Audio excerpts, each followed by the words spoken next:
What is DBT? Dialectical-Behavioral Therapy, or DBT, is a modified form of cognitive behavioral therapy. DBT was initially created for borderline personality disorder, but has since been adapted. DBT focuses on regulating emotions, learning to cope with pain, and being mindful in the moment.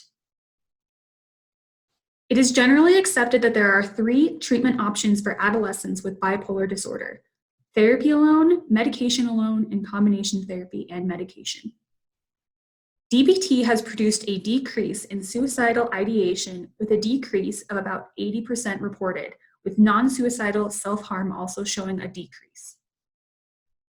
Medication is considered the frontline treatment for bipolar disorder. However, the response rates to medication varies from about 30 to 70%, so make sure you are working with your primary care provider or psychiatrist in order to discuss your options and manage medication. Combination therapy is considered the most effective. Therapy is seen as an essential complement to medication due to a high relapse rate in medication. Chris is the father of 15-year-old Roger, who has bipolar disorder. Roger has been working with his primary care provider to manage his medication. Hey, Dr. Reardon. I just wanted to call about Roger's appointment he had with you.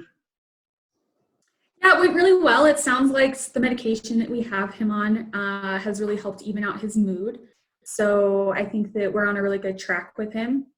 Now that his mood is kind of leveled out, we would really recommend getting him into some sort of therapy just to help build some skills for him, just because medication does have a pretty high relapse rate with bipolar disorder. Okay, that sounds good. I'd like for him to, be able to have some skills besides just relying on the medication. Can you tell me some therapies or treatments that you would recommend? Yeah, can I please share my screen with you? Yeah, no, that's fine. So this website is called Effective Child Therapy, and you can go onto it to kind of look up some different treatment options that you have. It has a pretty comprehensive list of ones that work for bipolar disorder. I know that there's some promising research on dialectical behavioral therapy, so maybe that's one that you can look into. Okay. And if you scroll down to the bottom of this website, there's a place for you to go and find a local therapist near you. So I would really recommend this website. Yeah, that looks great. Can you tell me some questions I might ask a potential therapist? I'm just not really super familiar with this stuff. Yeah, I think that you should definitely ask what the average length of treatment is going to be. And in addition to that, I would kind of ask what is going to be involved in a treatment and who's going to be involved in it.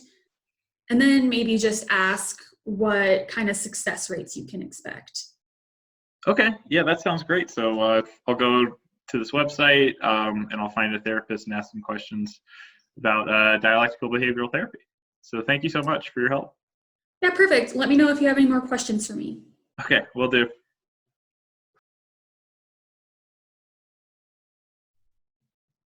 After talking to his primary care provider, Chris was able to visit effectivechildtherapy.org and find a therapist in order to learn more about dialectical behavioral therapy.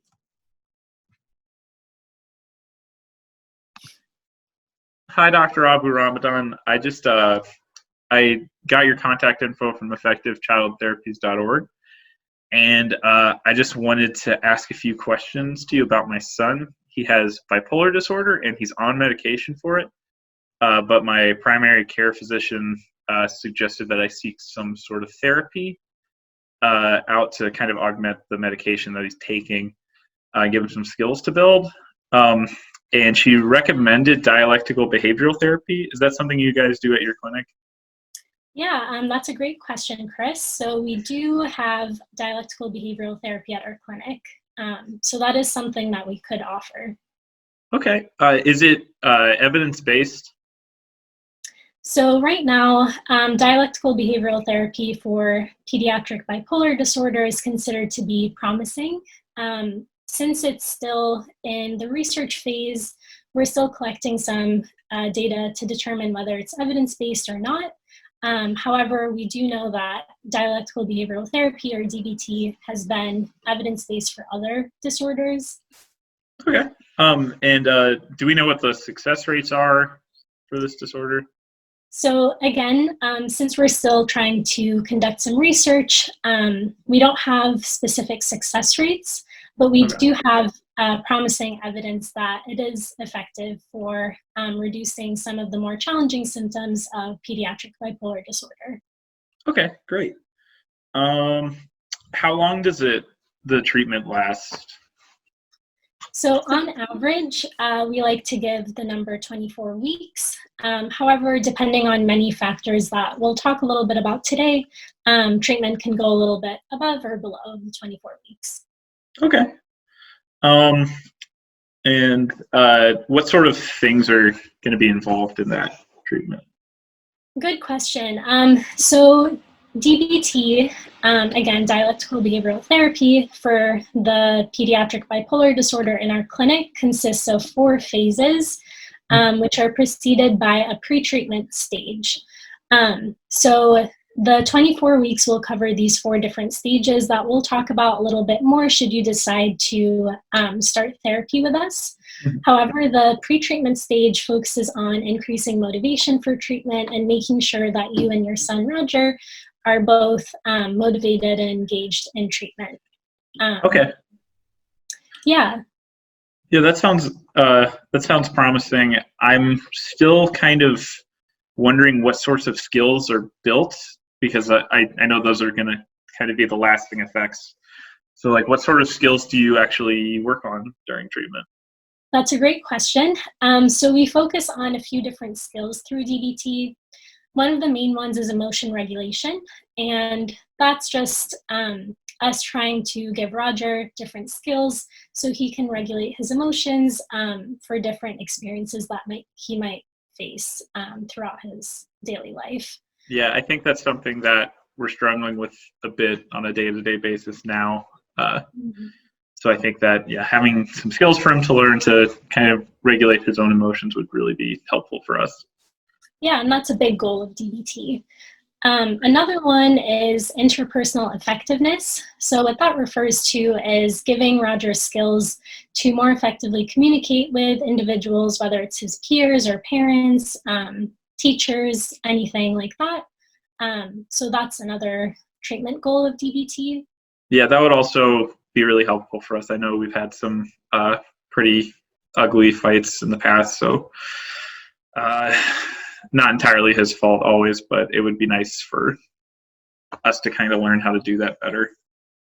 Yeah, and kind of going along with that is another skill that we focus on is distress tolerance. So what this refers to is, again, since we're skill building, this would involve giving Roger the skills to appropriately tolerate different situations that might be distressing for him. Rather than having a meltdown or a tantrum, he'll be more able to kind of regulate himself and increase his distress tolerance. That would be really, really great to hear. That would be something that I would really hope we could build towards. Great. So it sounds like a lot of these might be helpful. There's 2 more skills that are really focused on in DBT. One of them is walking the middle path.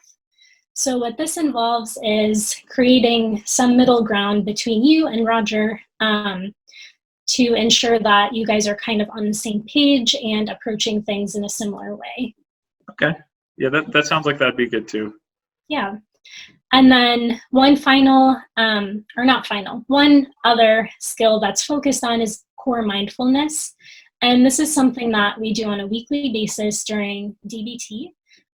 Mindfulness, you might have done some mindfulness exercises on your own, but if you're not too familiar with it, it could involve like deep breathing exercises, muscle relaxation techniques, just things that can be done in the moment to help relax and regulate Roger. Yeah, I think that any of those sorts of skills would just be really useful for us right now, and hopefully for him in the future. So that all sounds like it'd be a great fit for us. Okay, that's good to hear. And so I also want to know who is, like, what my role will be in treatment. Like, do we have to get other people involved? Like, what does that look like? Yeah, so again, depending on the case, it could look a little different, but Okay. what we typically start out with is individual therapy. So that would involve Roger coming in to see an individual therapist for about 50 minutes a week. Mhm. On top of that, we typically also do a group therapy component of DBT, where Roger and his parent, along with other adolescents and their parents, all join in a group, and we work on lots of skill building for 2 hours a week. Okay. Yeah, that all Uh, sounds good. Awesome. And then we also offer optional parent meetings that would happen on a weekly basis. And the way that's determined is you and your therapist would have a conversation to see if that would be beneficial for you. Okay, yeah, that would, can we talk about that after we kind of get into it to see if it would be helpful? Yeah, definitely. So again, typically we start off with the individual therapy and the group Okay. therapy components. And then you and your therapist would have a conversation about the parent meetings. Okay. Well, that's really all the questions I had. It sounds really promising and might be a really good fit for us. So I'll contact your office and try and set up an appointment. Sounds good. We'll look forward to seeing you. Okay. Bye. Bye.